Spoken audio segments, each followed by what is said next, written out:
Rowdy ख़त्म है, शिवरात्रि भी ख़त्म, तो सब लोग हर सबके घर पे चला जा रहा है, लेकिन मैं और इवनिंग हम लोग तो घर पे नहीं जा सकते। हम लोग हमारा थर्ड ज्योतिर्लिंग त्र्यंबकेश्वर जाने के लिए हम लोग यात्रा शुरू किया। हम लोग सोमनाथ ख़त्म किया था, तो सोमनाथ के पास फिर से हम लोग गाड़ी से जा रहे। तो सोमनाथ के पास ही एक रिसोर्ट है जिसका नाम द्वारकाधीश फार्म एंड रिसोर्ट। उसमें उत्तम भैया है, तो वो लोग उन लोगों के रिसोर्ट में हम लोग रुके थे। हम लोग फ्री में थे, खाना पीना सब लोग उत्तम भैया ही अरेंज कर दिया था। उसके पास ही एक मंदिर थे, सूर्या मंदिर। उस मंदिर को हम लोग देखने गए थे। बहुत ही सुंदर सूर्या मंदिर है, करीब करीब 150-200 साल के पुराना है। लेकिन कहते हैं वो 5 पांडव जब भी वनवास में थे, उस पांडव लोगों ने ही बनाया। एक खाना उत्तम भाई दिया, थैंक यू फॉर फूड उत्तम भाई। देन हम लोग सुबह सुबह फिर से निकल गए हमारा यात्रा के लिए। इवनिंग तो बहुत ही खुश थे क्योंकि वो 4 दिन रेस्ट लिया और मैं भी रेस्ट लिया, तो हमारा तबीयत भी अच्छे थे। तो हम लोग सुबह सुबह निकल गए। और क्या है ना, बहुत सारे डॉग भी थे सुबह सुबह, इसलिए बहुत तकलीफ़ भी हुआ था। और हम लोगों को जो चीज़ चाहिए था वो मिल गया। हम लोग भावनाथ में गए थे, राउडी देखे थे। राउडी देखने के बाद हम लोग महाशिवरात्रि देखे। इतने साधु संत के साथ 4 दिन हम लोग बिताया और बहुत ही अच्छा लगा, मुझे भी लगा, इवनिंग को भी लगा। और जनक महाराज भी को भी बहुत बहुत शुक्रिया है क्योंकि उन्होंने ही मुझे इनवाइट किया था। और जो लोग भी हेल्प किया उन लोगों को भी बहुत बहुत शुक्रिया है।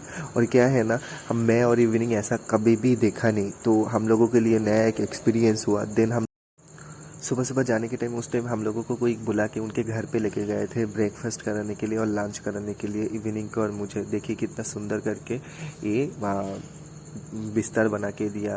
देन बैठे बैठे हम दोनों बैठे बैठे पंछियों का गाना सुन रहे थे। देन हम लोग उधर से निकल जाके, बट बहुत धूप थे इसलिए हम दोनों ही बैठ गए थे।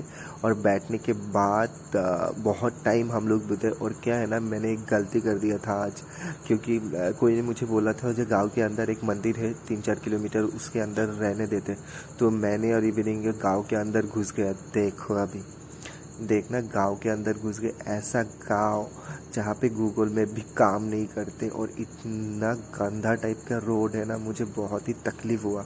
इसके बाद तो मैंने सोच ही लिया मैं कभी भी किसी के बात नहीं सुनेंगे, मैं खुद की गूगल से ही देख लेंगे कहाँ पे क्या मंदिर आश्रम है। देखिए कैसा रोड है गांव के अंदर से। हाँ अच्छा लगा, एडवेंचर टाइप का लगा, लेकिन क्या है ना, एडवेंचर से भी ज़्यादा इम्पोर्टेंट है इवनिंग को कीचड़ वगैरह लग गया। देन हम लोग फिर से एक जगह पे जाके बैठे, क्योंकि हम लोग गांव के अंदर से करीब करीब 8 किलोमीटर चल लिया, क्योंकि उस मंदिर में हम लोगों को रुकने नहीं दिया।